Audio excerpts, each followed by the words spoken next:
207 sotuli yer maydoniga qurilgan yangi uchastkamiz. Qadrdonlar, videoni oxirigacha ko'rib turinglar. Proyektimizda juda ham qiziqarli. Video davomida men har doimgidek narxlari bilan aytib o'taman. Kelinglar endi kiruvishdan boshlab ko'rsatib beramiz. Uyimizdagi kirish kattagina baland naves darvozaxona qilingan, avtomatik ochilib yopiluvchi o'zini darvozalari va bu yoqdan asosiy kirish eshigini ko'rar ekanmiz.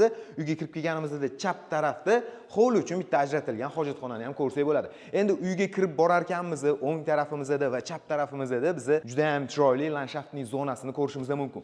Bino 2 qavatli bo'lib, yerto'lasi ham yaxlit qilinganda 250 kvadrat metrdan oshiqroq ekan. Binoni yerto'lasiga hovlimizning mana bu yoq qismidan tushiladi. Endi ichkariga kirib sharoitlarni, planirovkasini hammasini ko'ramiz. Ketdik. Binoga kirib kelishimiz mana shunaqa hol bilan boshlanyapti. Interyerni o'zingizlar xohlagandek ta'mirdan chiqarib olsanglar bo'ladi. Mana shu remont ishlarida qaysi elektrika tovarlardan foydalansam ekan deyotgan bo'lsanglar, albatta sizlarga men buni monodan tavsiya qilgan bo'lardim.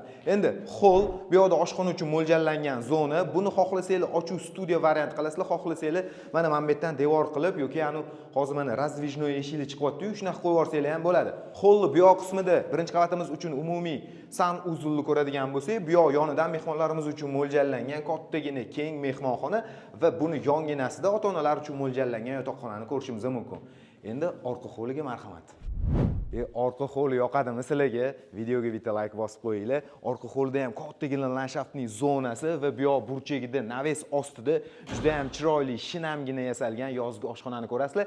Endi orqa tarafdan binoni umumiy planni ko'rsanglar bo'ladi. Biz bo'lsa ikkinchi qavatga chiqamiz. Ketdik. Ikkinchi qavatga chiqarkanmiz, ikkinchi qavatimizda ham bizda mana bunaqa kichkina hol, tepalariga e'tibor berasizlar. Plitali qilingan okalarimiz akfa eshik romlarini ham hammasini eng sifatligidan qilganmiz deyaptilar. Bu yoqdan balkonga chiqsak bo'ladi. Va ikkinchi qavatimiz uchun o'ng tarafda umumiy yuvinishxona, hojatxonalar bo'lsa, buni yonginasida ota-onalar uchun mo'ljallangan yotoqxona. Bu yotoqxonamizning ham o'zini marhamat ko'rishingiz mumkin, kattagina balkoni bor. Endi bu tarafda bolalar uchun mo'ljallangan yotoqxona, bu yotoqxonamiz ham bunaqa G bo'lib qolgan ekan-da. Mana bu yoqda kravat qo'yiladigan bo'lsa, yana garderoblar yasab olsak bo'ladi. Endi oxirgi mana bu umumiy hisobda 5-xonamiz bo'ladi. Qadrdonlar, uyimizning proyekti yoqdimi? Agar yoqqan bo'lsa, o'z fikringizni izohlarda yozib qoldiringlar. Okalarimiz mana ikkita yonma-yon qilishgan ekan. Shu uyni qurishdan boshlab hozirgi holatigacha hamma videolarni yozib olganmiz. Kelib ko'radigan odamga hammasini ko'rsatamiz deyishyapti. Endi manzilga keladigan bo'lsak, selxoz chorrahasi bormi? O'sha yerdan adashmasam shu 1,5-2 kilometr uzoqlikda ekan. Pastda nomerlar aloqaga chiqib ko'rasizlar.